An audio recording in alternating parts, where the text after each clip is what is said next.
Cinema మామూలుగా కల్కి అంటే కల్కి అల్టిమేట్ నిజంగా చాలా అంటే చాలా బాగుంది. ప్రతి ఒక్క అంటే మనం ఊహించిన క్యారెక్టర్లు కూడా చాలా ఉన్నాయి. అసలు నిజంగా చెప్తే ఆర్జీవి గారు వచ్చినాయో మామూలుగా ఆర్జీవి గారు ఎంట్రీ కానీ ఆర్జీవి గారు డైలాగ్ ఉన్న సీన్స్ సూపర్. చెప్తున్నా యాక్టింగ్ కాదు, ఇన్నాళ్ళు వెయిటింగ్ చేసినందుకు సూపర్ బంపర్ సినిమా ఇచ్చాడు మన ప్రభాస్. మొత్తం ఆంధ్ర తెలంగాణ కాదు ఇతర దేశాలు మోగపోద్ది, కొన్ని కోట్ల కోల్ది ఈ సినిమా ఆడద్దు, ఒక రేంజ్ లో ఉంటుంది. సూపర్. సాంగ్స్ తక్కువ కానీ స్టోరీ మొత్తం ఏ టు జెడ్ అది బోర్ కొట్టదు, చాలా ఒక్క రేంజ్ అంతే. కమలాసన్ కూడా సైలెంట్ గా వచ్చి సూపర్ యాక్ట్ చేశారు ఆయన కూడా. బుజ్జి క్యూట్, లవ్ యూ. అందులో బుజ్జి బుజ్జి అండ్ క్యూట్ గా మాట్లాడుతాడు. ఆ బుజ్జి నేనైతే ఎంత బాగున్నా అనిపించింది. ఒకటి కాదు ఎన్నో డైమండ్లు ఉన్నాయి. ఎన్ని డైమండ్లు చెప్పాలి.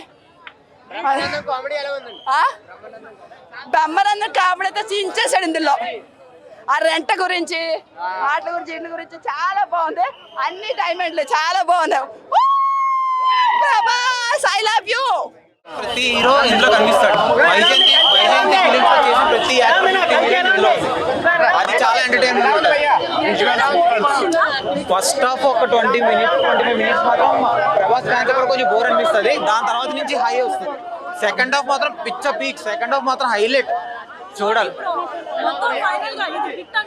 పక్కా హిట్ అవుతుంది. సూపర్ హిట్ అంటే యూఎస్ లో ఆడితే సూపర్ హిట్, మనకు మాత్రం ఫస్ట్ హాఫ్ మాత్రం నచ్చదు. సెకండ్ హాఫ్ మాత్రం చాలా హైలైట్ అవుతుంది. పక్కా సెకండ్ హాఫ్ చూడండి, క్లైమాక్స్ లో బాహుబలి హై వస్తుంది.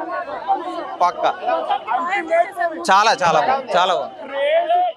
ఫస్ట్ మనం స్టోరీలో సెటిల్ చేసినాక దాని తర్వాత విజువల్స్ తోని నెక్స్ట్ లెవెల్ స్టోరీకి తీసుకుపోతారు. స్టెప్ బై స్టెప్ ఉంటుంది. బోరింగ్ గీరింగ్ ఏముండదు. ఫస్ట్ స్టోరీ లెంత్లకు లైన్లకు తీసుకెళ్ళి ఆ లైన్ తర్వాత వన్ బై వన్ మంచిగా నెక్స్ట్ లెవెల్కి ఎక్కించినాక నెక్స్ట్ సీన్ సెకండ్ హాఫ్ మొత్తం మైపు విజువల్స్ అయితే next level super. Last 15 minutes cinema అంటే పీక్స్ కల్కి యూనివర్స్ అనేది తెలుస్తుంది. సినిమాలో ఎవరిని తక్కువ చేయలేదు. ప్రభాస్ ని బాగా డామినేట్ చేసిన క్యారెక్టర్ అంటే అమితాబ్ బచ్చన్ గారిది. సినిమా అయితే చాలా బాగుంది. రికార్డ్ అంటే అది మనకి ఇప్పుడు వన్ టైమ్ లో చెప్పలేము, ఎందుకంటే సినిమా కొంచెం అర్థం చేసుకోవాలి. బేసిక్ గా ఫస్ట్ స్లోగా స్టార్ట్ అవుతుంది, లాస్ట్ కి వెళ్ళేసరికి పీక్స్ కి వెళ్ళిపోతుంది. ఖచ్చితంగా హిట్ అవుతుంది, ఎందుకంటే ఈ సినిమా లవ్ స్టోరీ చాలా బాగుంది బ్రో. ఈ సినిమా అనేది లవ్ స్టోరీ ఏదో